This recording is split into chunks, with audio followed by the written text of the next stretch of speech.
So one of the best tools you could have is your amp meter. We're going to show you how to use the amp meter. It's essential if you're going to diagnose a system like this.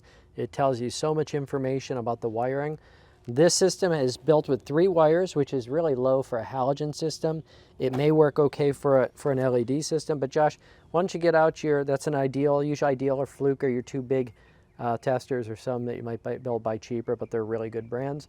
But go ahead and show like what we're doing here with an amp test. Okay. So I just went across all the lugs and tested the voltage using these leads. Amperage is tested. You're not going to touch any copper. You're going to put it right through this loop here. And you're going to find your amperage.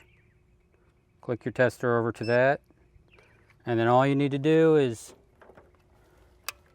put it around.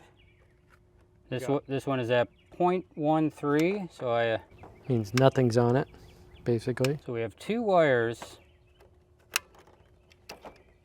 We have 1 wire with 21 amps on it, which is the circuit overloads at 25, so we're getting pretty high.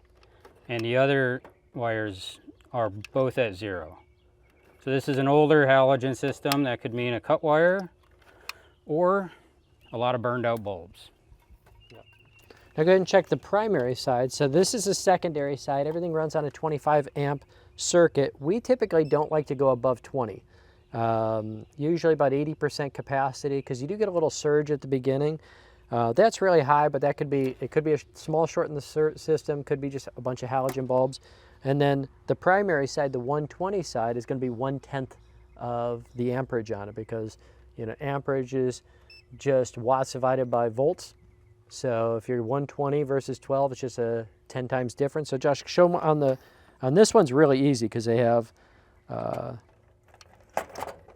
this is your primary. We're at 2.7. So makes sense. We're at 20 something on one, and then the rest were all minuscule. We do look at the transformer. It's got all the ratings on it.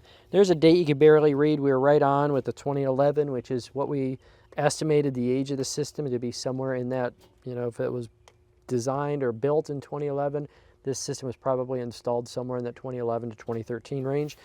So we're looking at an 11, 12-year-old system. This part seems okay, and seems like something on our checklist that we have the ability to say you don't necessarily need to get a new system. Now, the one thing that's not in here is any types of controls.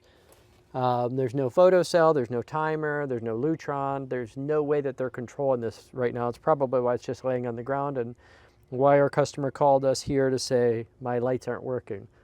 First thing we always look for, it's not plugged in, but there may be a reason why it's not plugged in. So now that we looked at this, what we're going to do is we're going to go and start looking at the fixtures, and then we're going to start looking at what the wiring looks like.